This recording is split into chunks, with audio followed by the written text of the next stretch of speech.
This podcast is part of the Planet Broadcasting Network. Visit planetbroadcasting.com for more podcasts from our great mates. This week's episode of Do Go On is brought to you by HelloFresh. HelloFresh, they're like a food company for you. Try HelloFresh with 50% off your first 2 boxes. We'll explain more about that later. With the code GOON. On with the show. I fucking nailed that, Jess. I'm so proud of you. I am also proud.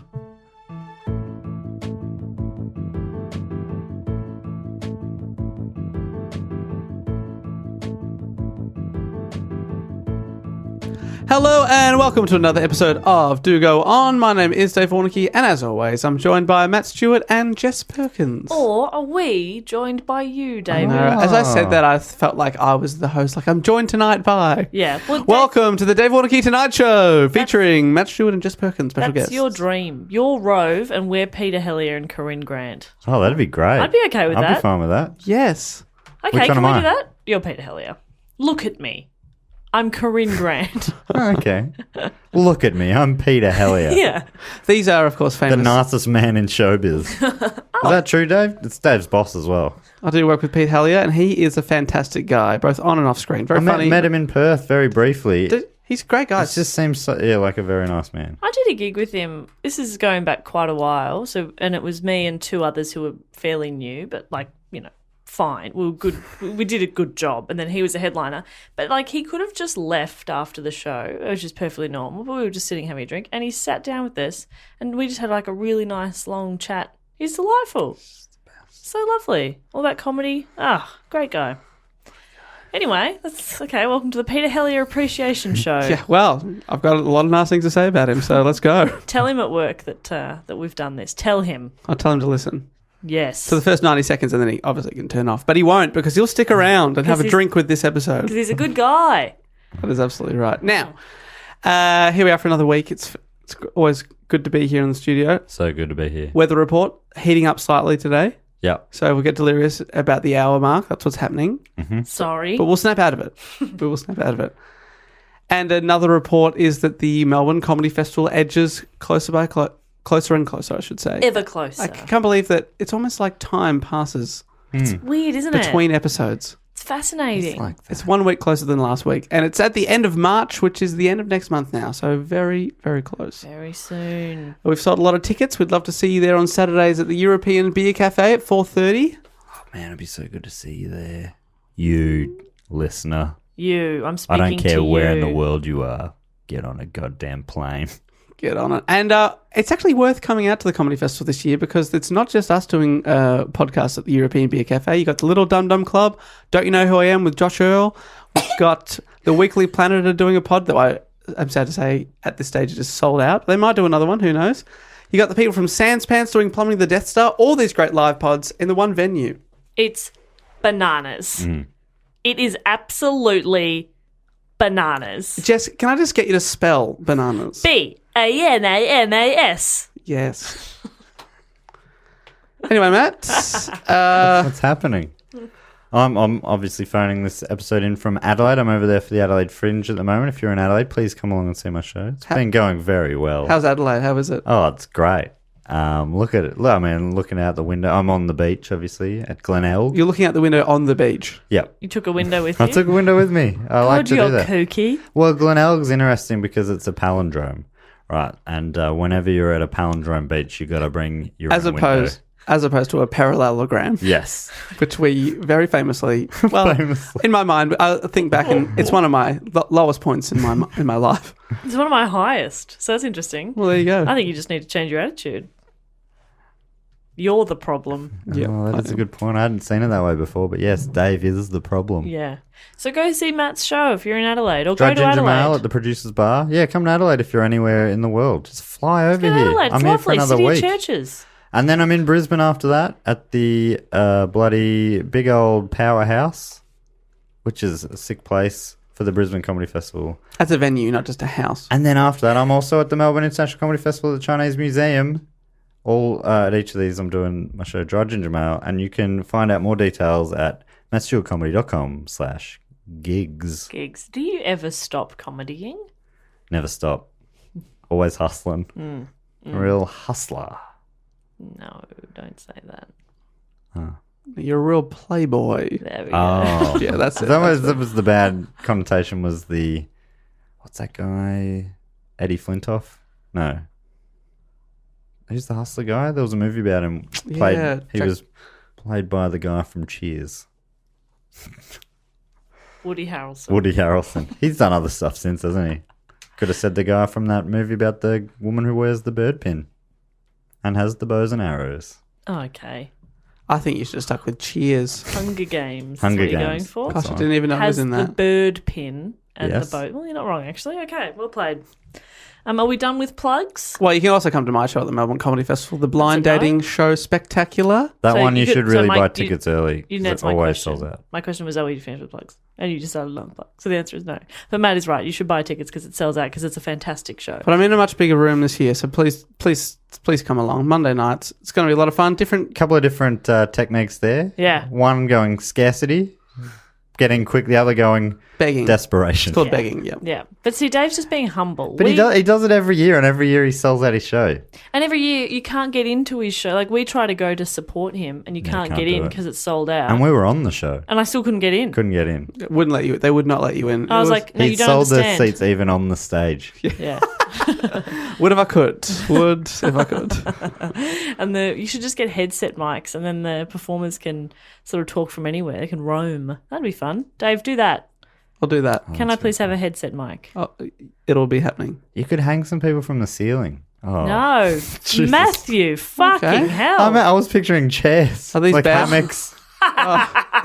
Not nooses. Jesus. Oh, but you could get more nooses than hammocks in there. Oh, that's a good point.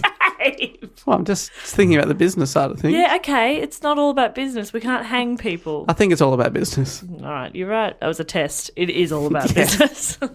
So come along. Anyway, end of plugs, start of episode. Jess, it is your turn to report on a topic that has been suggested by a listener. You've put it to the Patreon supporters to vote on. I have. And I would also like to point out that I, Jessica Ann Perkins, wrote a question Fuck yeah. not 10 minutes ago. I wrote this at the very beginning of my report. I wrote the question before I wrote the report. That's good. Does that mean you didn't bother writing a report? What? Because usually you write the report and not the question. This week you've written the question. I assume the report is empty. Yeah, she blags the question. This week she's going to blag the report. Easy. So what? You're going to nail it with a great question, though. It's going to be a good question, and then we're just going to have some fun. We're just going to catch up. We're going to connect. Riff. It's Let's just do some more riff. plugs. Okay. People love plugs. They love them. Sorry about all the plugs, everybody. Okay, here's my question. Ready? Everybody's got to make a living. I probably should say now, should I come clean, Jess? Maybe. I have to sit out from this question. Get this, Dave. We haven't told you this yet. You know how we're recording 2 episodes today? Oh, am I saying that much? No, that's fine. Yeah. Because I'm going to Adelaide. Obviously, we had to record one of these episodes ahead of time. This very episode. So last night, I messaged Jess and I said, and you were there because it was in the group chat, and I said, Jess, just to double check, that we're not doing the same report. Mine's about a dead guy, and Jess replied, mine's also about a dead guy. Let's take this to a private chat away from Dave. Oh, my God. Because it's our biggest fear that we'll both turn up and do it. And you've spent 8 hours researching, and then the other person's already done. So I go into a private chat with Jess, and I go, hey, Jess. Anyway, and then I go, my guy died in the last 50 years, and Jess goes, oh, phew, mine died 2 years ago. And I went, no, mine did too. I was trying to be broad to not give it away. Mine also died 2 years ago, but a lot of people died 2 years ago. Was he an entertainer? She said, yes. I said, a musician? She said, yes. She said, first name, and I said, fuck off. Anyway, so we'd both started a report on the same Are you kidding? topic. No, we're No not kidding. kidding. So I had to change. So last week my vote was actually for this person. I had to go to the second most popular voted. Right, which was Johnny Cash. Yes. Dave, this question is for you. Which English rocker shares his name with an Australian department store chain? Oh, I see what you're doing. Harvey Norman. Go one better. No, is that? No. Harvey World Travel. That's with- Harvey World Travel. Oh, sorry. Sorry. Is it Harvey World? Harvey World. I believe you are talking about the one and only David Jones, a.k.a. David Bowie. Correct. Yeah. The topic that the theme that I went for our listeners was which Dave do you want me to do a report on? And Warnicky didn't win the Warnicky vote. did not make it. I was not going to do a report about you, Dave. I was going to say, You've did you put it achieved in? nothing. I know, compared to the great man, the boaster. Okay. But Miles Davis. the people Anyway. voted, and it was a bit of a landslide to, To Bowie. yeah. Well, I'm also a big fan of the David Bowie. So, and do you know what? David David Bowie. Do you know what as well? It's a great trick question. It's too bad that Dave had that. I know, he had that Intel. locked and loaded. Sorry that I knew that. Also, the name of our friend Peter Jones' dad. He's David Jones. What are the odds? I know. This is becoming a real Freaky Friday. It's wacky. I mean, it's not Friday today, but still. They don't That's know even that's the freakier If thing you're about listening on a Friday, though, fuck. it. Buy a lottery ticket and burn it because it'll be evil. It'll be freaky. There is so much about Bowie, like so much that you can't possibly cover it all. So basically, my report, I'm just warning you now. It's largely about his early years, and then because he's done so He's much had so many careers. over such a long period of time, it's impossible to fit it all into a timeline. I don't know how he's done it. I think he's a wizard. Anyway, that's another theory for another day. Mole person. But I'm just I'm just saying that now in case people are like, you forgot to mention this part. It's like, yeah, I know I did. I forgot to mention a lot of parts. Anyway, so David Robert Jones was born on the 8th of January in 1947 in Brixton in London. His mother, Margaret Mary Jones, or she went by Peggy, worked as a waitress at a cinema. It's pretty cool. And his father, Haywood Jones, worked as a promotions officer for the children's charity Barnardo's. Haywood is a great first name. Haywood's Haywood. That was great. Haywood Stenton. Oh my goodness. So good.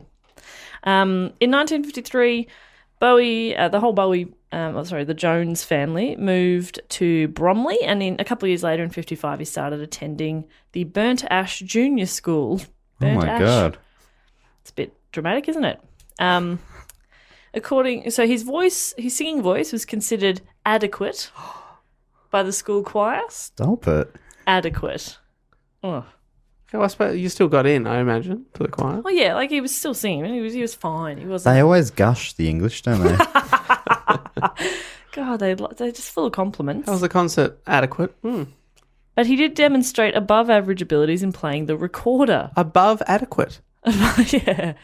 Do, do, do. Do, do, do. No offense if you are a professional recorder player, but it is probably the worst instrument. Do, do, do. That's my primary school experience. It is not the worst instrument. What's Okay, worse? name one worse. Triangle. How's that worse? No. Oh, I mean, what is it? What can you do with a triangle? Ding. Yeah, but I'd be more annoyed if my kid was a triangle player. Less annoyed if they were playing triangle than recorder. Yeah, because if they're practicing recorder, If your kid's playing triangle, what have you done wrong? But if they're Warnicky? okay, Matt, but you're not. You're thinking about it in terms of like that child's success. We're thinking about it in terms of how annoying practicing is at home. Sorry, I've just remembered that bagpipes exist, and if you're good at them, it's fantastic. But if my child was trying to be a bagpipe player, Yeah. there'd be many years of sucking and blowing, by the way, and I could not handle that. But even if even when it's good, it's a powerful thing in a Yeah, you wouldn't want a child to play that. But you do get the opportunity once in a while because it's quite a niche instrument. If you're good at it, you get cool opportunities. Like, I told you that John Farnham played at my work Christmas party. What? I told you that. No. When? What? Like last Christmas. Like 6 weeks ago. Yes. I do not. I fucking told you. I also put it all over Instagram, you John jerks. Farnham? John fucking Farnham. What is your company? John Farnham played at the work Christmas party What? and I lost my shit. How much money are they paying John Farnham? By the way, if you're from overseas, John Farnham is a big nostalgic deal here. He is huge. He was, he had the greatest selling Australian album for quite a long time. He is an icon. Whispering Jack.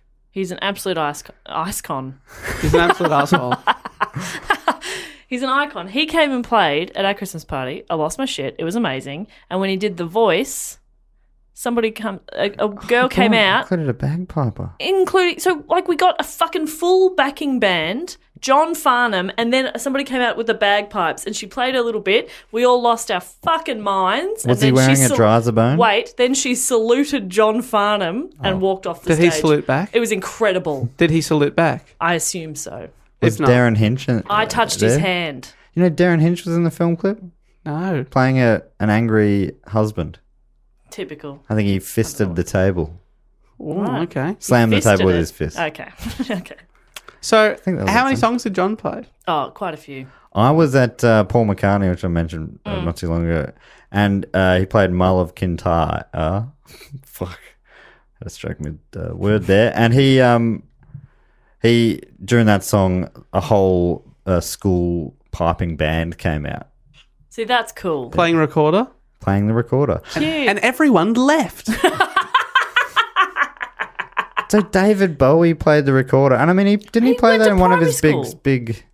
I'm sure I saw it. That's in one of his. Anyway, hits. Anyway, we've derailed very early just because I No wonder mentioned you the don't have- recorder, which we all played in primary school. Oh, we didn't get that complicated. We got hot cross buns. Anyway, at the age of 9, his dancing during the music and movement class was strikingly imaginative. Teachers called his interpretations vividly artistic, Vividly adequate. and his poise astonishing for a child. Kid could move from an early age. Yeah, wow. Just doing an impression, and I can only imagine that's what he was doing. oh, We were talking earlier because I saw Father John Misty last night, and Matt and I in particular are big fans of his 6 dance moves that he has. yes, They're I love it. And he rotates through the 6. Oh, and they're so good. Across the 2-hour set. Oh, worth it. His father brought home a collection of American records, including Elvis Presley and Little Richard. And when he listened to Little Richard's song Tutti Frutti for the first time, Bowie would later say that he had heard God. What at the time he was listening to that song, Coincidence. and then he sort of associated it somehow with Little Richard. I guess you would if you listen to a song and God talks to you. Yeah, what would God say? Say, turn that off. I'm talking. Trying to chat to you, and you're listening to bloody Tutti Frutti Ola Rudy. And what is he even on about? Turn that racket down. Elvis also had an effect on young Bowie, who said watching his cousin dance to Hound Dog made him realise the power of music. He took up the ukulele. Sorry, just to confirm, his cousin wasn't Elvis Presley. No, danced to the song Hound It Dog. was like he loved Elvis Presley. Watching his cousin dance to Hound Dog, I was like, whoa. No. Should have mentioned that. Not related. Okay. So yeah, he takes up the ukulele, which is a noble instrument that only the finest and most talented people play. Put it up there with the recorder. It's It's the recorder of the guitar world. fuck. I'll take that. It's also like adorable, so and whimsical. Oh, no doubt about that. Tiptoe through the tulips. That's one of the big hits on the ukulele, isn't it? Tiny Tim? Are those things I said real? Matt's having a stroke again. What? And he also took up the T-chest bass, which is a fun instrument. And he began to participate in skiffle sessions with his friends. So skiffle's like a jazz, blues, folk, American folk influence. But in English, it's like an English thing in particular, right? Because that wasn't Skiffle. The Yeah. first Beatles band was a Skiffle band. Yeah. Yeah, like The, a skiffle rock band. It's influenced by The Quarrymen. American folk as well. Right, but it's gone through a weird Yeah. English, And it's I want to say paradigm. okay. No, I don't want to say that. Usually a combination of like homemade or improvised instruments, which is basically what a T-chest bass is as well. It's the same as like Americans would do it with like a not a wash tub, but like a tub turned over. Right. Yeah, it's like that. He also started playing the piano, and he left. Finally, a real instrument. He left the junior school and he went on to Bromley Technical High School, and he studied art, music, and design. He became interested in modern jazz through his half-brother Terry, and his mother gave him a saxophone in 1961. So just adding another instrument to his repertoire. Are you guys aware of Bowie's two different eyes? Yeah. It became sort of one of like his most notable features. Which I long thought was he was born with, because that is a thing people have, a condition where you can have two different coloured eyes, but I believe that's not quite right, is it? Not right. So they're not two different colours. In 1962 at school, his friend George Underwood punched him in the left eye during a fight over a girl. They were like 15, 16 at this time. He was apparently he was hospitalised for a number of months, and he had several surgeries. Whoa, months. But they couldn't fully repair the damage, and he was left with faulty depth perception and a permanently dilated pupil in his left eye. So his right eye is like very blue, and obviously the pupil, like in light, will go quite small, but his left eye will be permanently dilated, so it kind of looks almost black. Right. The two boys actually remained really good friends, despite him, causing all that damage. And Underwood became an artist and designed some of Bowie's future album covers. Oh, that's really cool. Yeah. And Bowie actually ended up thinking his eye kind of gave him an air of mystique. He kind of liked that part of his look. Yep. Which is kind of cool. That's a good look. It's a cool Kids look. don't try it at home. Well, it gives you an excuse to wear an eye patch, which he did. Yeah. And go to hospital for multiple months. That's great. Everyone's looking for an excuse, man. In 1962, he formed his first band at the age of 15.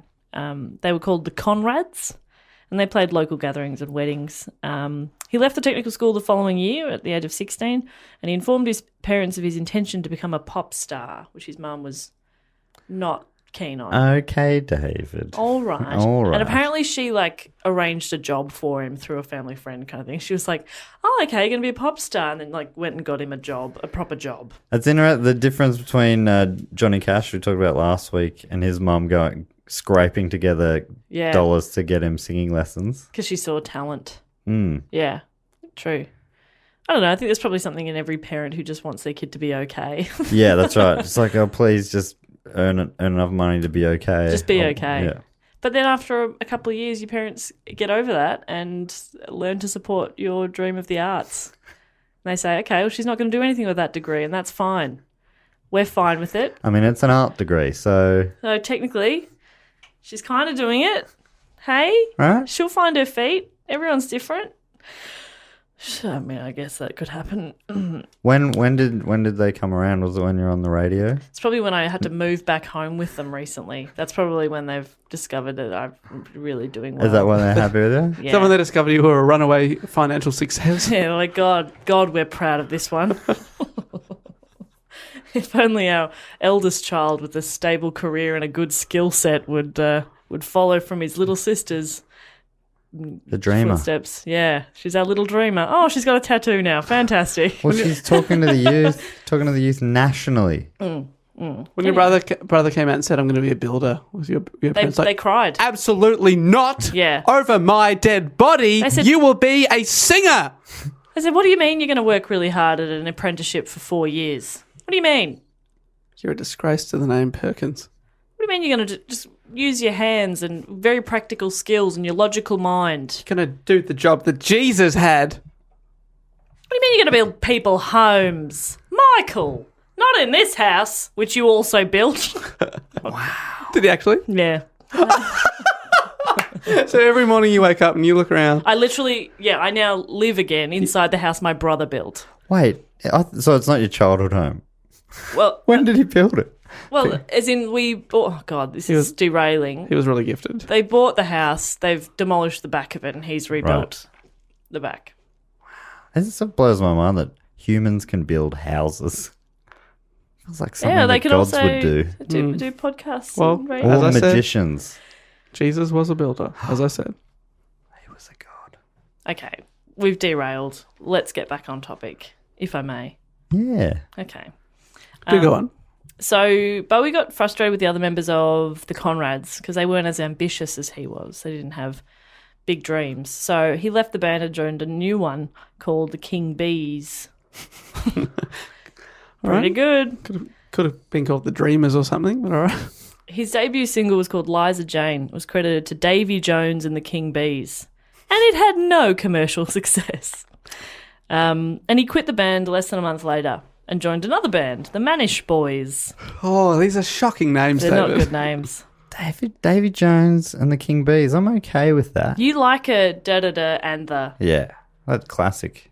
So the Manish Boys were another sort of blues group. They incorporated a bit of funk and a bit of soul. Soul. Bowie said, I used to dream of being their Mick Jagger, which is pretty cool. They did a cover of I Pity the Fool, which was originally by Bobby Bland. Oh, not Mr. T? And it wasn't very successful either, much like his first song, Liza Jane. Unlike Mr. T. And Bowie soon moved on again to join the Lower Third, which was a blues trio strongly influenced by The Who. And they released a song called You've Got a Habit of Leaving, and again, not hugely successful. He hated his stage name of Davy Jones because in the mid-60s... Stage name. It got confused with Davy Jones of the Monkees. Hey. So he renamed himself David Bowie after the 19th century American pioneer James Bowie. Such a great name. It is cool. I like Bowie. So great.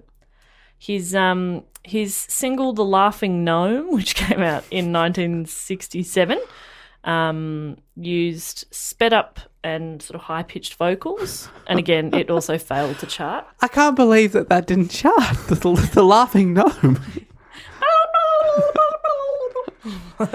For someone who would go on to be one of the coolest people of all time, he had a pretty shitty start. But I'd don't love they to all? hear that. I don't know if I've heard any of these tracks. No, these are all quite old. And he was very young still at this point, right? Still a teenager. Oh, he was at least early. This has been a couple of years through these ones. Yeah, this is 67, so he's 20. I love a guy like that's drive. I think your career would just about be finished these days in music if you had that many failures. Like 5 singles or something. Because I think a lot of those he signed a deal and they were released through a label or maybe a smallish label, but yeah. So he's convincing people to back him time and time again. Yeah. So a few weeks later, after he released The Laughing Gnome, he released his debut album, self-titled David Bowie. And it was an amalgam of like pop, psychedelic, and it also didn't do very well. And it was his last release for 2 years. He sort of had a little hiatus. it would have been pretty, like, imagine you make an album, you're pouring your soul into it, so it would be a bit... It's so disheartening. Mm. Yeah. But I guess it depends. I mean, we're talking about flops compared to where he ended up. I guess, you know, when you're starting out, selling any albums would be somewhat exciting, right? For sure. Which he didn't do. Absolutely zero sales. Well, remember when we started the podcast and it got like any downloads and we were like, oh my God, Yeah, it people was are wild. listening. Amazing. Now It's we're so- like, more. We are evil. We have become evil. Yeah. We've become what we hate. changed us. I missed that bit. Did you miss that? I do that every week. I say, how many downloads have we got? More. I want more. Anyway, also in 1967, he began to study the dramatic arts under the tutelage of a gentleman called Lindsay Kemp, who was an English dancer, actor, teacher, mime artist, and choreographer. Bowie studied a range of things from avant-garde theatre and mime, and he continued to release music and perform with other groups, but he was kind of focused more on his other studies and doing these sorts of things as well. In 1968, Kemp choreographed a dance scene for a BBC play called The Pistol Shot, and he used Bowie, along with a dancer, Hermione Farthingale, and the pair began dating and moved into a London flat together. Hermione Farthingale. It's amazing. That's fantastic. Farthingale. Hermione is already good. Yep. Farthingale. Yeah. She sounds like a mythical... She sounds like a character in something exciting. And some sort of thing. Oh, I couldn't quite put my finger on it, but yes, that is it. Basically, what I'm saying is, that's a cool name. Yes, I read. What do you read? I read things. Things. What's your favourite genre? Things. I say stupid things. Farthingale is. wow. Farthingale. So they also, Farthingale and Bowie formed a little group as well with guitarist John Hutchinson. And for a few months, the trio gave a small number of concertos, not really, concerts, combining folk. They didn't give a concerto. Concertos. I never connected the word concert and concerto together. What does concerto mean? Concert. Does it really? Because I always associate that with classical music, right? And sometimes it's a piece of music's called a concerto, right? But that's what it's saying. It was just made for performance. For a performance. Fascinating. Let's have a look. It's the first thing I've learnt in this episode. It's a musical composition usually composed in 3 movements in which usually one solo instrument, for instance, a piano, violin, cello or flute, is accompanied by an orchestra or a concert band. Right. That's a concerto. Okay, so I didn't learn anything then after. I take that back. So yeah, they were sort of performing as a group, and they broke up in 1969 when she went to Norway to take part in a film called Song of Norway. Johnny Cash, biggest artist in the world at that time. And this affected him, and several of his songs, such as Letter to Hermione and Life on Mars, reference her. Letter to Hermione is a little more specific, it's a bit more obvious that he's referring to her. Then Life on Mars. Yeah, Life on Mars could be a bit more vague. Finally, in 1969, he found success with the release of a song. Can you guess what song? Changes. Well, think about it. So this is 1969. What else happened that year? Man on the Moon. Around July, perhaps. Space Oddity? Yeah, there we go. I mean, Matt, you didn't give Dave a chance. His eyes were lighting up like he kind of knew. Sorry, Dave. I also thought of the moon thing, but that's fine. Yep. I'm not annoyed, just disappointed. So on the 11th of July 1969, Space Oddity was released 5 days ahead of the Apollo 11 launch, and it reached the top 5 in the UK, which was huge. Well, like, it's the biggest he'd certainly gotten by that stage. Earlier that year, Bowie had met Angela Barnett in the April, and she was an American model, actress, and journalist, and they married within a year. It's interesting that Space Oddity was the first song a lot of people heard, because I reckon some people must have thought it was almost like a novelty song, right? If that's the only song of his you knew, Right? and it was yeah. being released at the time of the big launch and everything. So yeah, so that's interesting. I bet you some people would have written him off early. Yeah, one-hit wonder kind of thing. Yeah, similar to Probably. Joe Dolce's "Shut Up at Your Face." Which one? What's the matter, you? Why do you look so sad? Is that released? That's no good, is it? That released It's a nicer place. released around the time the first Italian man walked on the moon. Yeah. Yes. Shut up, your face. Hey. Yeah, like weird Italian broken English. So he's married now to Angie, and she had an immediate and a very strong influence on Bowie and his career. He'd been frustrated by his manager, Ken Pitt, so he fired Ken. Space Oddity had really established Bowie as a solo artist, but he wanted a band. He wanted to have people playing with him that he could relate to and he could perform with. So he and his session guitarist, Mark Bolan, discussed it, and they put together a band. They originally called themselves The Hype, which is a very cool band name. That is cool. Much cooler than Lower Third. Lower Third. All the Conrads of the K. The Hype. And they all created characters and wore elaborate costumes. The Hype. I've never heard of The Hype. Yeah. I've heard of Mark Bolan. Yeah, but he's the front man from It's like Depeche Mode or something. no, from it's something like what are they called? The like T-Rex or something like that. Mark Boland. Yeah, it's T-Rex. T-Rex. You're right. You are right, sir. Big like a glam Yeah. band. And so their costumes and stuff were really elaborate, and I reckon it was probably like a glam rock kind of thing. Yeah. And their first performance as a band was a disaster.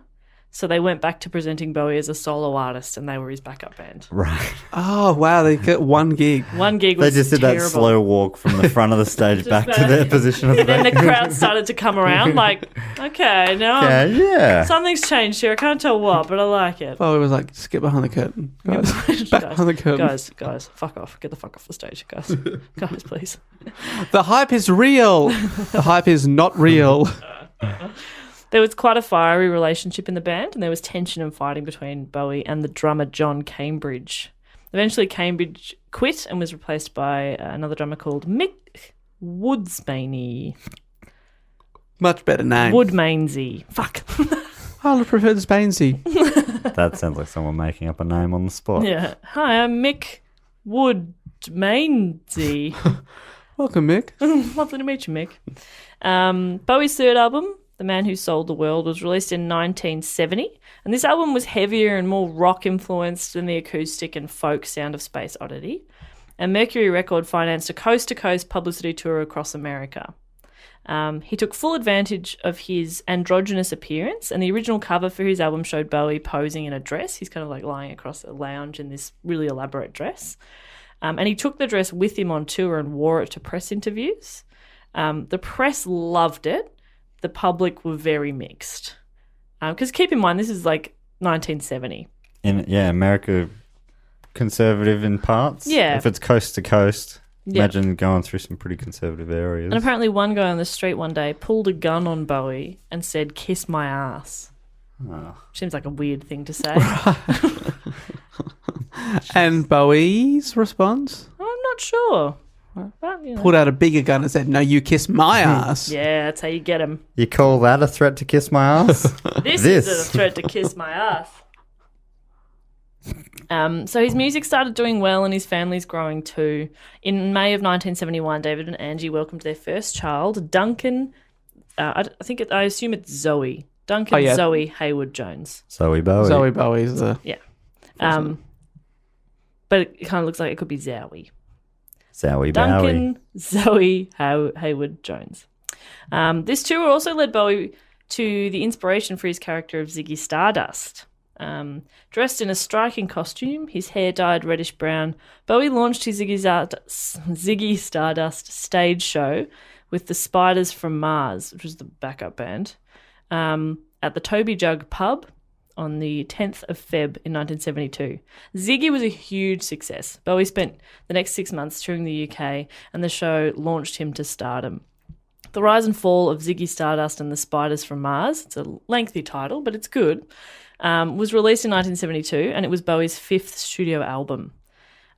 Starman was released a couple of months ahead of the rest of the album, and both the single and the album charted rapidly following his July Top of the Pops performance. It's a good tune. It's great.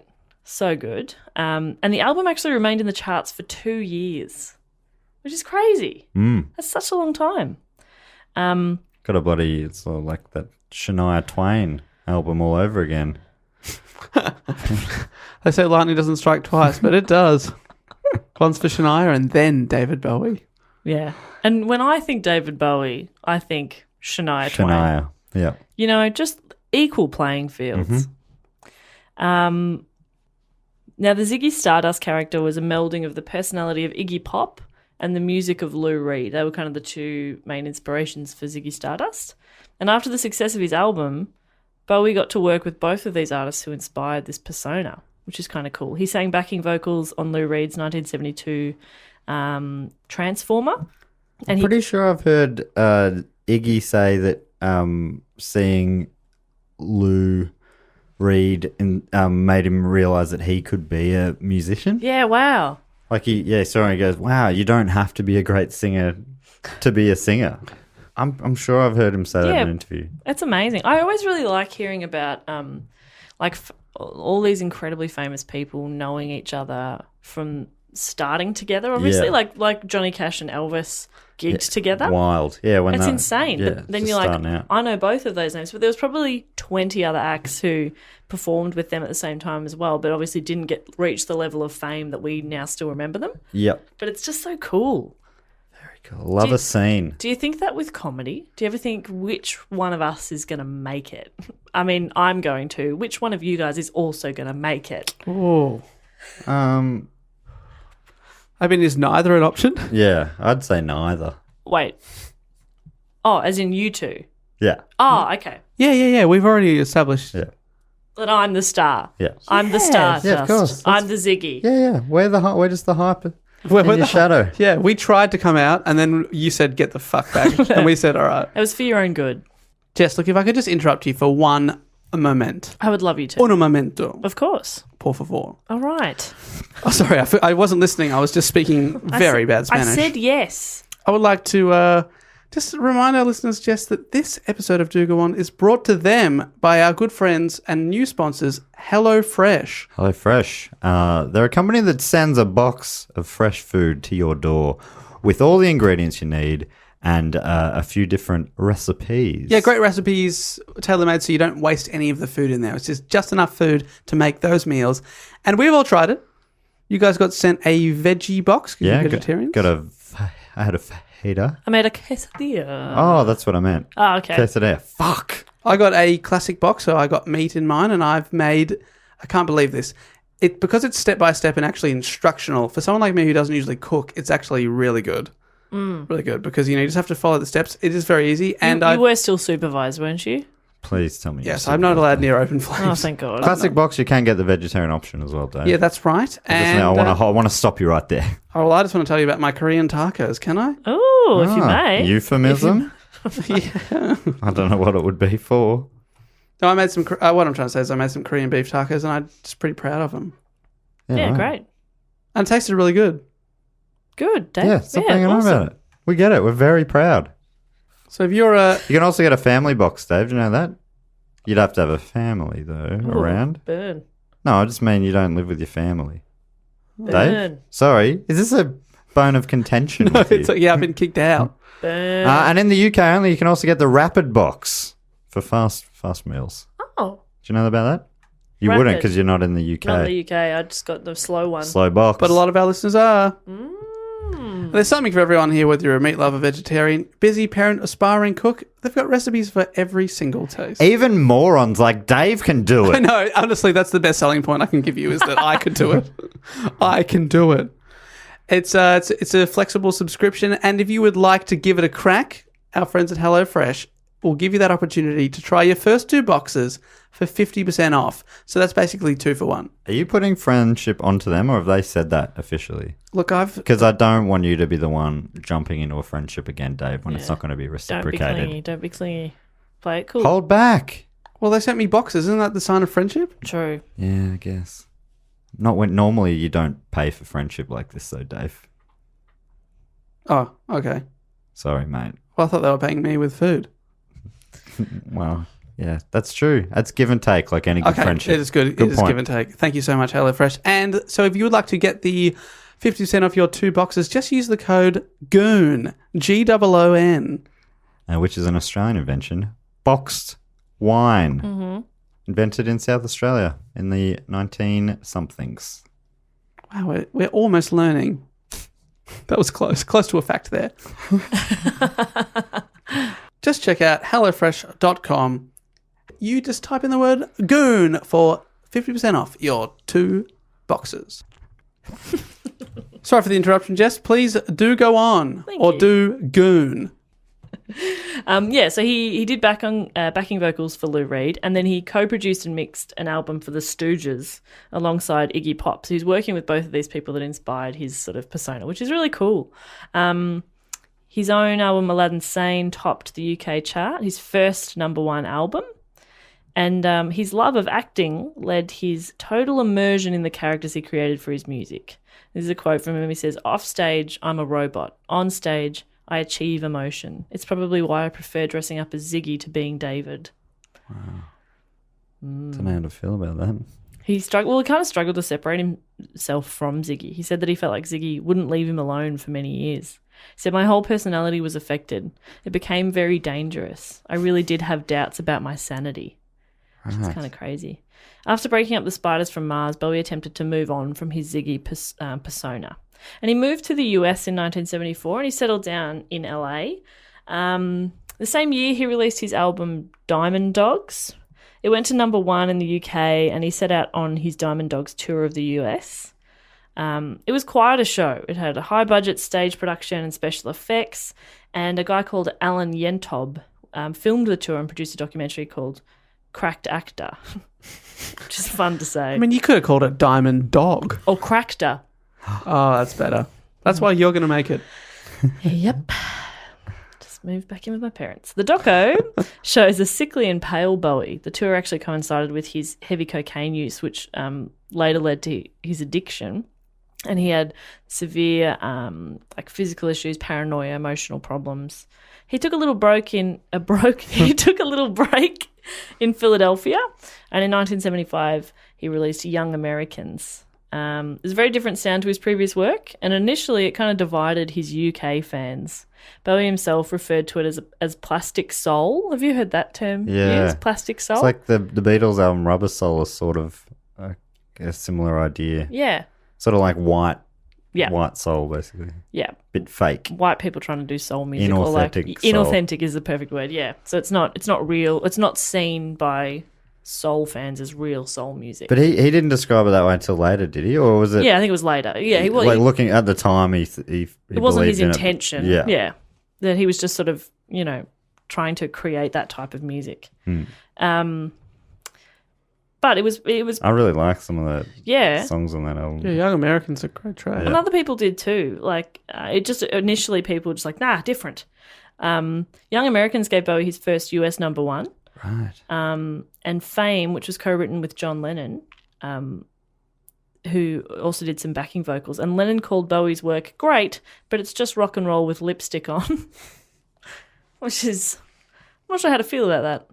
Is that a compliment? He said it's great. I think he's saying don't get too excited by it.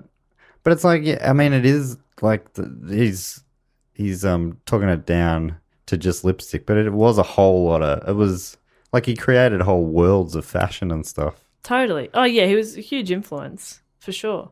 Did you get to the, I forget what was it at, it's one of the museums in Melbourne. They showed all his fashion and shit. I'm not talking too good. They right did. now. That was when was that? It was a while ago, wasn't Maybe it? a couple it was of at years ago. Acme, yeah. Was it at Acme? Yeah, no, right? I didn't get to it.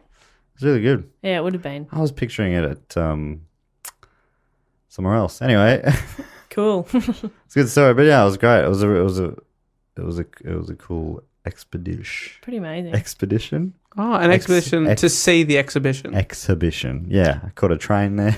Oh. Yeah, lost a few good men that day. Just a few.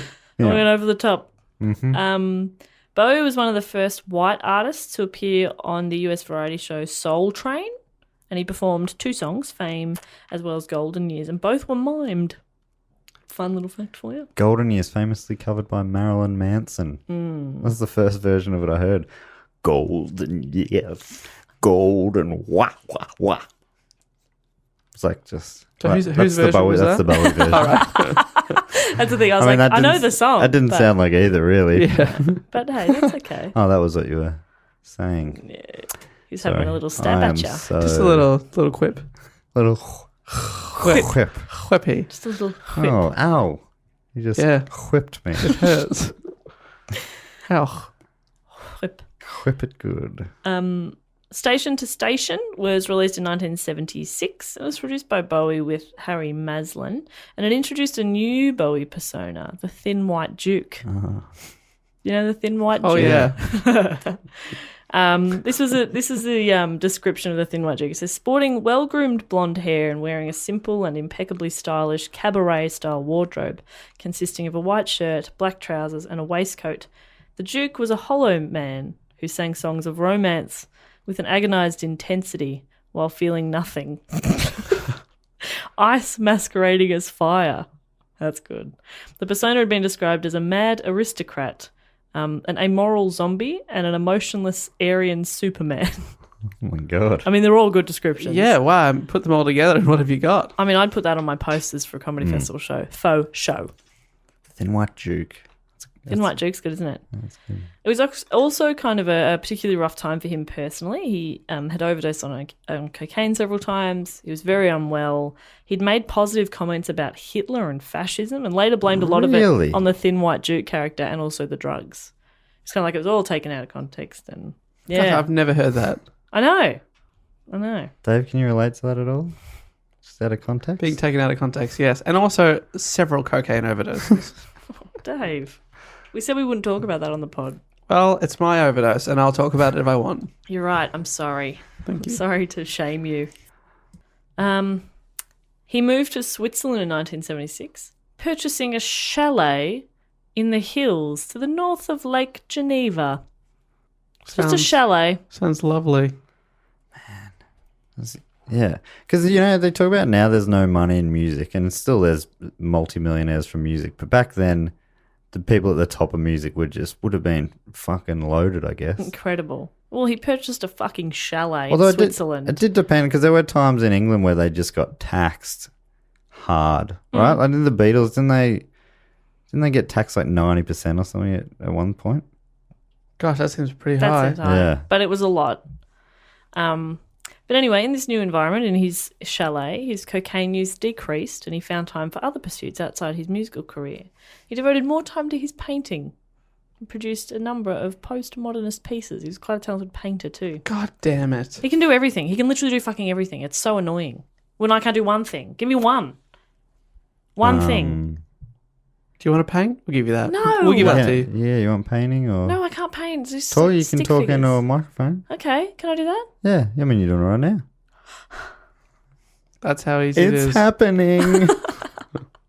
So have you Guys, seen... I'm doing it. Look at me. No hands.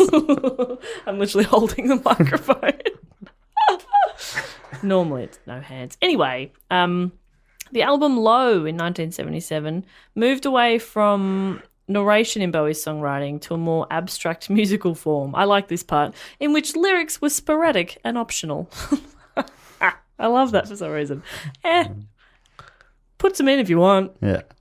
And I like that. It received considerable negative criticism upon its release, but it's Really? it's later been heralded as genius. Wow, because that's his first one with Brian Eno, isn't it? Yes, yeah, that's right. And this is what he sort of calls the there's a trilogy here, or The there's- Berlin trilogy. and there's another word used later. Don't spoil it. That I think you might enjoy. Don't spoil it. Composer Philip Glass praised Bowie's gift for creating fairly complex pieces of music, masquerading as simple pieces.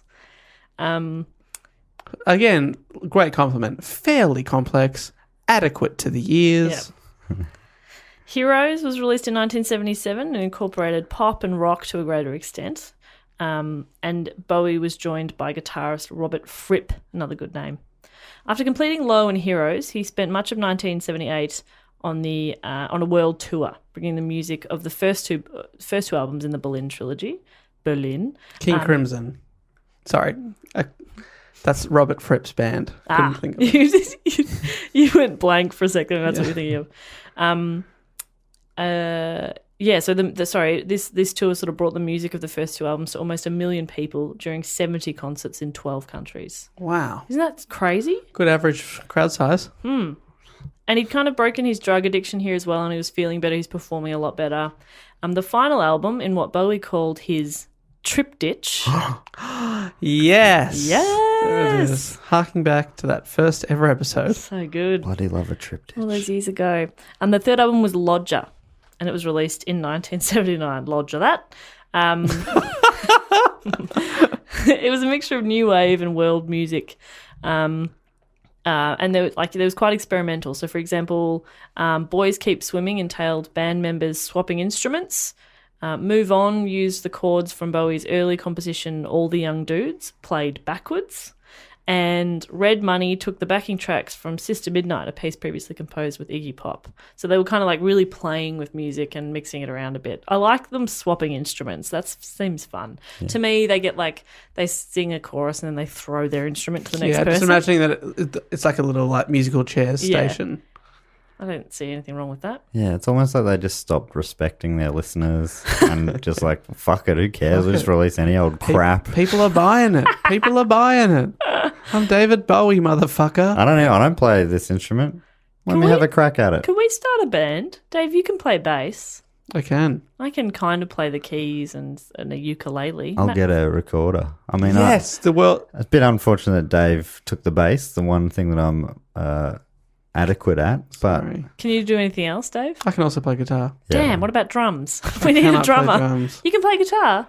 Yeah. Did not know that. Yeah, he can play he can play it all. Except drums. You're suddenly so much more attractive to me. Thank you. I'm a bad boy. But I'm a real sucker for the drums. Oh, well, I'll have a go. Thank you. Just like this band is clearly having a go. Yeah, we're just going to have a go. Have a crack. That's what we could. I can do the call ourselves, drums. Lady having a drummers go. are fun. Hey? Lady Like Spider drummers are Bait? fun. White Stripes? No, they don't have a lady drummer. Damn it! No, they had a lady bass player. Yeah, damn. Anyway, Lodger reached number 4 in the UK and number 20 in the US, so it's still doing pretty well. Jumping ahead a little bit to the next year. Slow down, Jess. I can't keep up with these crazy time shifts. I am going to be jumping ahead soon, but I just also wanted to talk about Scary Monsters and Super Creeps, which was in 1980. It was produced the number 1 hit Ashes to Ashes. It's a great song. Yeah. And it revisited the character of Major Tom from Space Oddity as well. He paired with Queen in 1981 for a one-off single release, Under Pressure. Boom, boom, boom, boom, boom, boom. Oh, so good. So good. After, Yeah, I don't like it. don't you? Really? Yeah. What do you not like about it? Their voices are both soaring. It's amazing. I've come around to it later though. Right, Re-listening yeah. to it now, I like it. What do you It's dislike? funny. Yeah, I don't know. I've just never been able to get into it. I don't know anyone else. I know I'm a weirdo in this one. Fair but enough. No, it's okay. This is a safe place. I remember after Bowie died, though, spoilers, they released like the raw recording of just their vocals, and it's really cool. Yeah, right. Really cool to listen to that because you're like, holy shit, those are 2 very powerful voices. So yeah, that was kind of cool, and it became Bowie's 3rd UK number 1 single. So it did really well. He reached his peak of popularity and commercial success in 1983 with Let's Dance. It's wild how long he was at the top for. Yeah, crazy, isn't it? And the album went platinum in both the UK and the US. Its 3 singles became top 20 hits in both countries. And yeah, the album was number 1. Tonight, which was in 1984, another dance-orientated album, found Bowie collaborating with Tina Turner and once again Iggy Pop as well. It included a number of cover songs, among them the 1966 Beach Boys hit God Only Knows. It's one of my favourite tunes. Me too, one of my all-time favourite. The original, though. Yeah. Not Fitz I David. love that song too. Really? Oh, Nice. That can be the first song we cover. it's our song. Yeah, I think the Beach Boys already nailed it. Yeah, no, let's cover the song that we all think is one of the best ever and make it a lot worse. Yeah, exactly. I'm so glad you guys get it.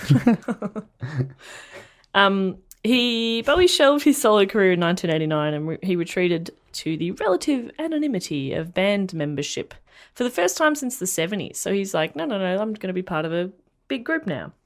And the band that he was put together was Tin Machine. And although he intended Tin Machine to operate as a democracy, he kind of dominated both in songwriting and in decision making. And they had some commercial success with their debut self-titled album, but Bowie put the second album on hold and sort of did some more touring as a solo artist again. In October of 1990, a decade after his divorce from Angie, he and Angie divorced. That's not. I keep thinking that's not the song Mick Jagger. He didn't write it about her, did he? Angie. I just don't hear of a lot of Angies, and he was friends with Jagger, I right? feel like I've heard that before. It feels very believable if it is true, but also Quick, just look it up. All right. That's my parents' song, by the way. Yeah. I feel like it is. Like, didn't they all? Because they were all like sleeping around together and stuff. My dad tells this story sometimes about him and his best mate when he was younger would drink, and they got so drunk, and then his mate Steve, they would just laugh so hard because Steve was so drunk that he was dancing, hugging a pole, but singing "Pole Angie." I love you. I still love you. Paul Angie. You're right. Angie's written it's a rumor that it's written about Right. David Bowie's wife, Angela, I felt like I'd heard that. who she wrote in her autobiography that she once walked in on Bowie and Mick Jagger in bed together. Yeah, because there's rumours that they had an affair, right? That is. Yep. So, yes, Believe. very good. Well done. Paul Angie. Hey, anyway, he met, so in 1990, he met supermodel Iman. They were introduced by a mutual friend, and he recalled, I was naming the children the night we met. It was absolutely immediate. Oh wow. I'm like, wait, which children? Yeah, oh, sorry, they're future children. They're future children. It is Whoa. renaming his already adult children. Aman, what do you want me to call him? I'll call him Frank. Do you like that? Let me know. What do you want? What do you Greg. want? Anything for you. He's currently Duncan, but we can change that. That is negotiable. Dad, I'm 27. Shut up, Frank. You like that? You like Frank? Huh? Do you like when I tell him to shut up? Because I can do it again. Shut up, Frank. She loves it. She loves it. They married in 1992. Tin Machine resumed their work the same month, but their audience and critics were ultimately left pretty disappointed, and showed very little. They were disappointed in the first album and showed very little interest in the second. So Right. Did not win him back. they toured again. Their live album, Tin Machine Live, Oy vey, baby. Are you serious? I'm serious. Oh, no. I think that's the whole reason I copy and pasted that in, because I wanted to say that to you. So, Hey, baby. oh, baby. It failed commercially, and the band kind of drifted apart. Unbelievable that it failed. I know. And Bowie went back to his solo career. He and his wife had a daughter, Alexandria, or Lexi, Zara Jones, and she was born in August of 2000. They resided primarily in New York and London, as well as owning an apartment in Sydney's Elizabeth Bay. Did not know that. Did not know that. Never heard of Elizabeth Bay. No, I had to ask a Sydney sider where it is. Is it like an affluent, nice? Yeah, it's a really nice Beachy. area. Right on the, I think, and I apologise, Sydney people, if I'm wrong, but I think it's quite close to like the harbour on the ocean. Right. Point Papa. And they had You're their... just saying other places Yeah. that I still don't know. That's where Malcolm Turnbull, our Prime Minister, lives. Yeah, I was told it's in the vague proximity of kind of where the Prime Minister lives. Which is Point Piper. Well done, Matt. Thank you. Good job, everybody. So I'm skipping ahead a bit now because, like I said at the very beginning, there is not possibly enough time to talk about everything that Bowie did. And basically, he continued to release an abundance of work across so many different styles of music, and recreating his image and his style many times. Throughout the 90s, for example, he went through a more electronic phase of music, and he was inducted into the Rock and Roll Hall of Fame in January of 1996. A good year. Jumping ahead quite a bit. On the 10th of January 2016, 2 days after his 69th birthday and the release of the album Black Star, Bowie died from liver cancer in his New York City apartment. He'd been diagnosed 18 months earlier, but had not made the news of his illness public. No, I was so shocked. Yeah, it was a shock. I know a lot of people were, but Yeah. wow, it just felt like, really? He just Yeah. released an album, which is actually an amazing way to go out. Yeah. Yeah, great album. And Johnny Cash did the same, right? It's interesting how some big artists will be able to live just long enough. Yeah, hang on. In Cash's case, to record an album, or Bowie's just to see it released. You hear stories of that across so many different things. They're not just artists. You'll hear like people holding on to like until their They've kid's got- wedding or something, and then Yes. they'll die soon after. Or the new Star Wars release. Exactly. Similar emotional experiences Similar big life milestones. that you want to be around for. Things that really matter. yeah. Like being disappointed by a Star Wars film moments before death. What a way to go. What a way to go. Following Bowie's death, fans gathered at impromptu street shrines. At the mural of Bowie in his birthplace of Brixton, South London, fans laid flowers and they sang his songs. Other memorial sites included Berlin, LA, and outside his apartment in New York as well. After the news of his death, sales of his albums and singles soared, as it always does when any kind of musician passes away. Their music, like people just have this resurgence to listen back to it. So Yeah. there's always a real boom, which is fascinating and kind of strange. Yeah, I guess it's maybe some people mourning and other people just going, oh, shit, yeah, should listen to that guy. Yeah. He's dead now. He Makes him cooler. He insisted that he didn't want a funeral at all. And according Is to this after he died? probably before he died, to be honest. God. So he That didn't was want haunting.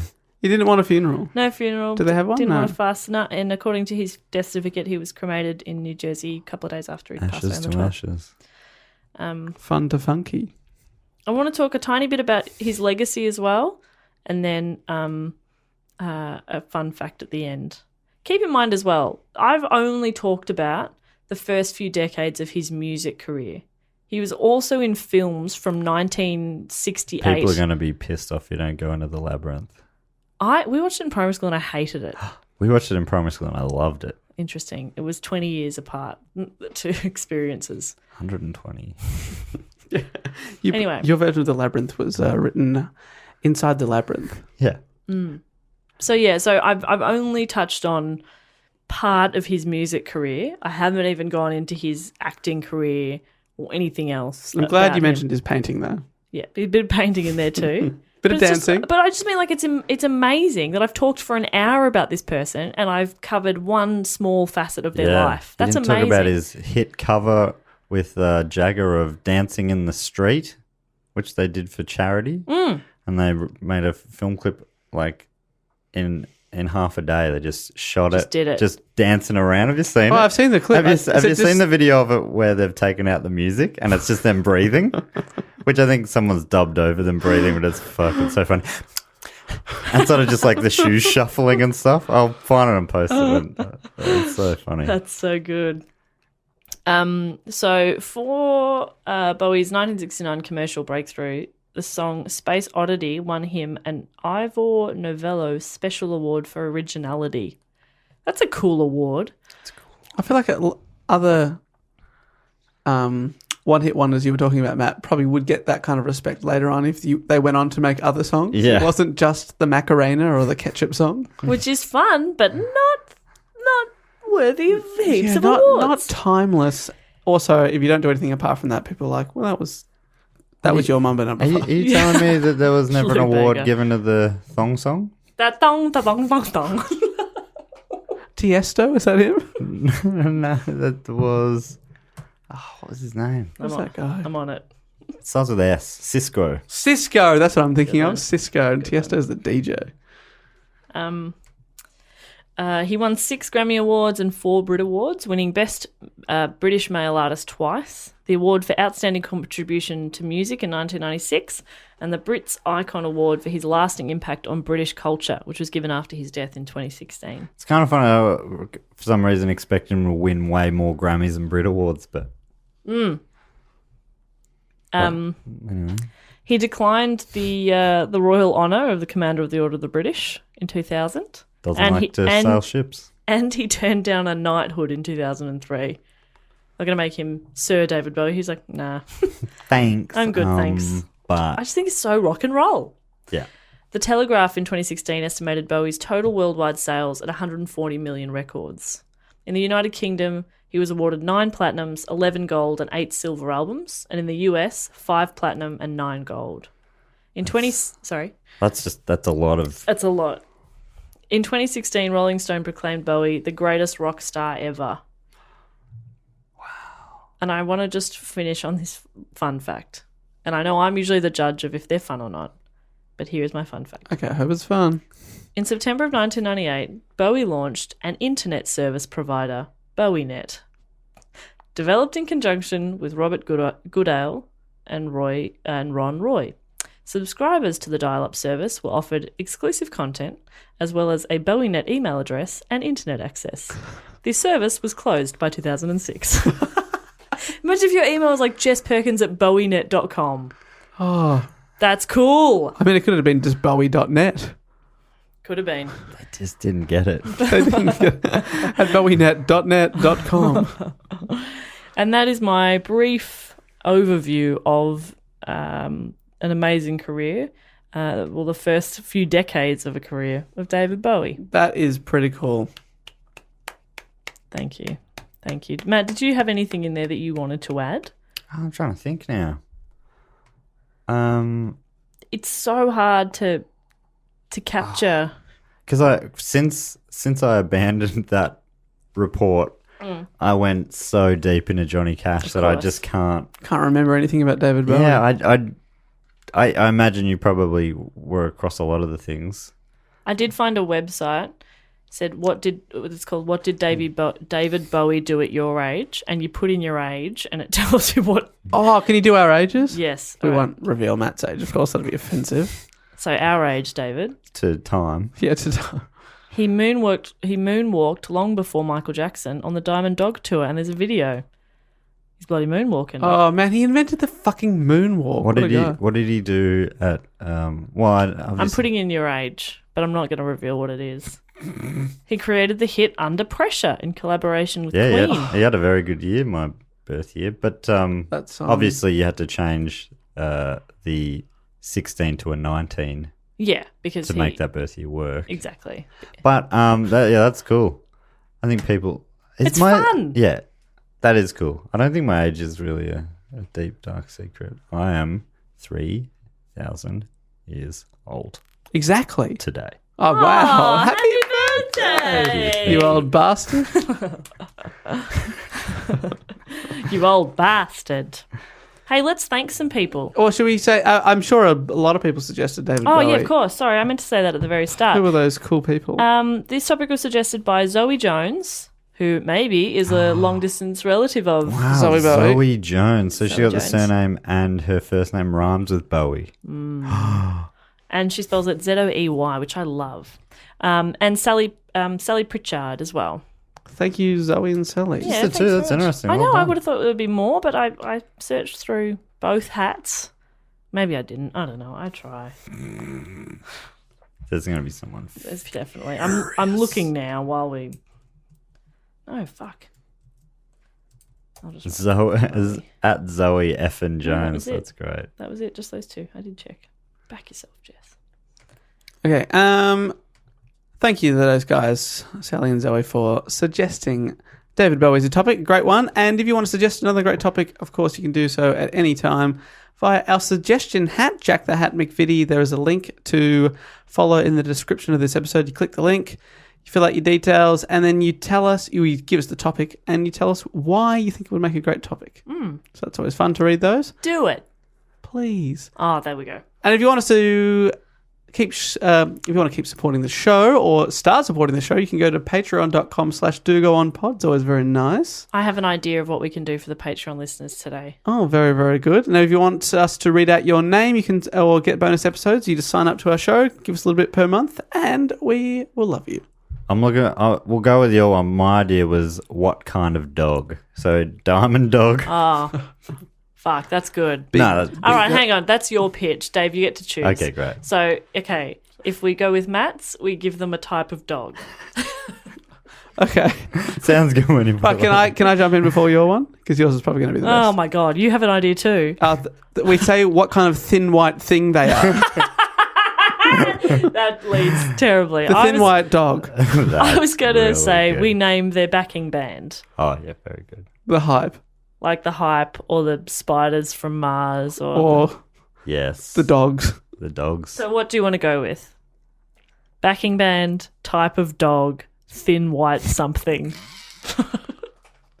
Look, I'm happy Can to I go. change my vote? What do you want to go with? Oh, let's go, Jess. It's your topic, Jess. I think we should go. Backing band's fun. Don't more cre- patronise me. It is also more Because it's creative. the best one. It is the best one. But the thin white something is very funny.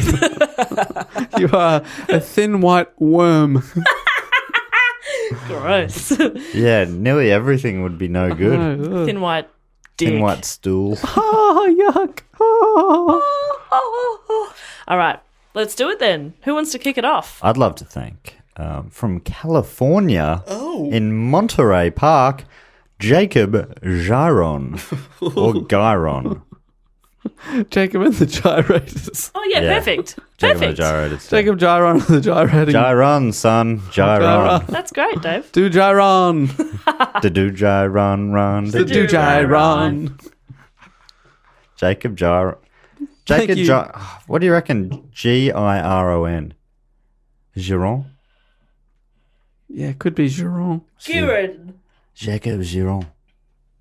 And the gyrators. But he's from California, so if we were looking at like a French place, maybe. But I think they probably would have just Gyron. Americanized it and called it Gyron. Possibly. Jacob Gyron. Love it. Jacob Gyron and the gyrators. So good. I'd also love to thank, a lot closer home from Melbourne, in the suburb of Carnegie, Mr. Darren Lutchner. Darren. Darren Lutchner and the Lunchtime Boys. Did you say Ludge time? I tried to say lunchtime. I have struggled a lot today. Darren Lustner and the Lunchtime Boys is pretty Do you fun. like That's it? really good. Love Don't patronise me. No, I enjoy it. it. They all dress up as sandwiches. Their crust cut off. Could I thank some people now? If you Yes. must. I would like to thank from Brighton East here in Melbourne. Very affluent suburb. Very nice. No, Brighton East. Oh, really? So, is there a difference between Brighton and Brighton East? Yeah, I Matt grew up. there, I grew right? up near. You go from Brighton on the beach, which is the most expensive, then Brighton East, and then a part of that crosses over the highway. So you could even be on the wrong side of the highway. Where I grew up in Brighton East, but I grew up in Moorabbin, which touches Brighton East. Wow. So it's a quick drop off. It's a real shithole. No, it's a great spot. That's where I used to play golf all the time, Brighton East, at the Brighton Golf Club course. It's a great spot. I'm only fucking around, Michael Irwin. I just when I found out your name was Irwin. He hasn't said it yet. I'm thanking Michael Irwin if you didn't get that, Michael. Now, what happened when you found out his name was Michael Irwin? I got furious. I just went back to that time where Jess cracked it about all the Irwins, especially Michael, if I remember it right. Is that the one you really got furious at? Yeah, I got mad about him. About Michael. Oh, Michael Irwin and the Mad Hatters. Oh, that's cool. Mad Hatters, Okay, all wear you didn't enjoy that. Go, you try. Someone else try. No, I'm shit at it, okay? You hate me. I get it. Michael Irwin and the Snappy Crocodiles. Yes, but it has to be said like that.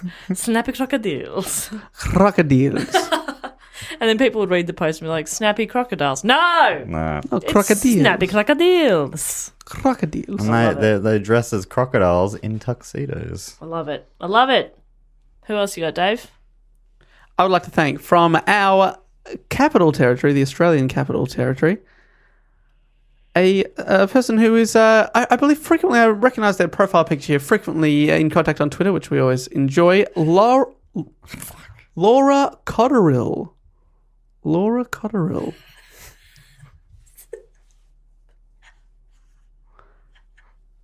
Do you want to go again? Sorry.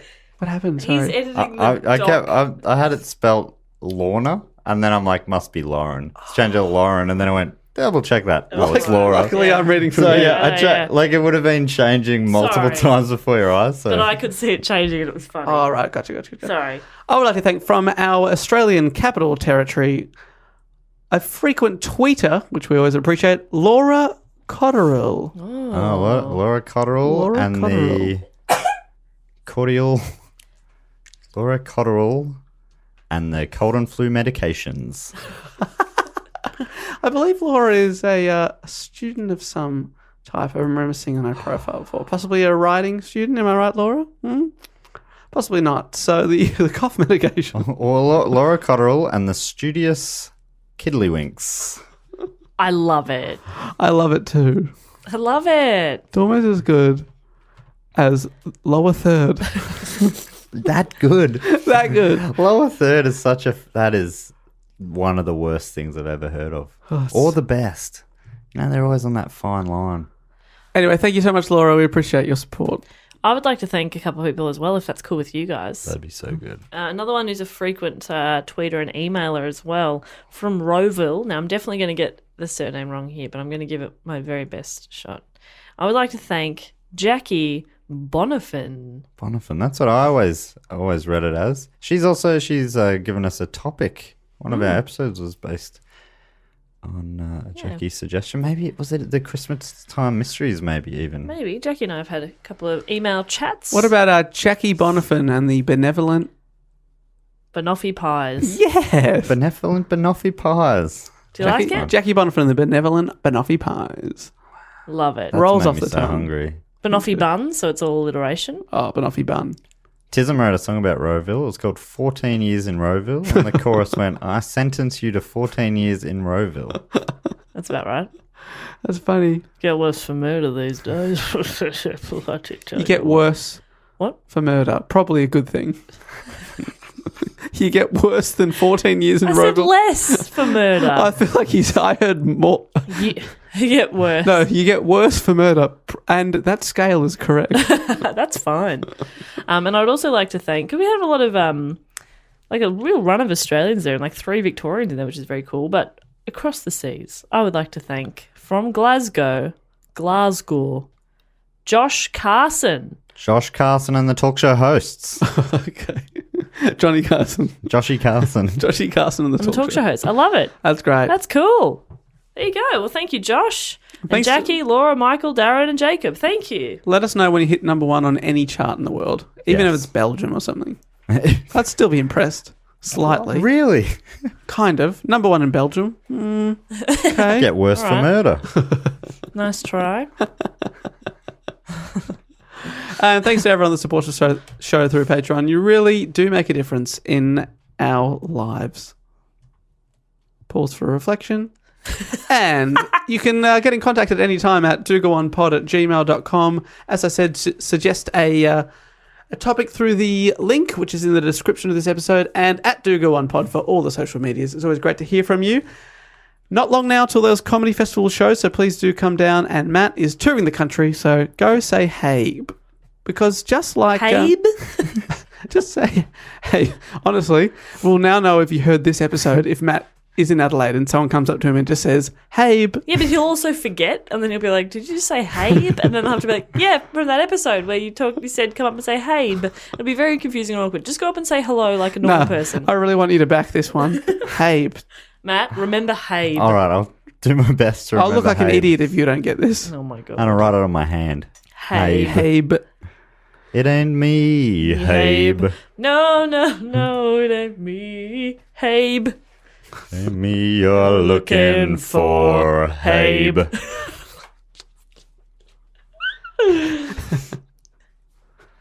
All I'm thinking is that Gwen Stefani song, Hey Baby, Hey. Habe, Habe, Habe, Habe, Habe. Habe.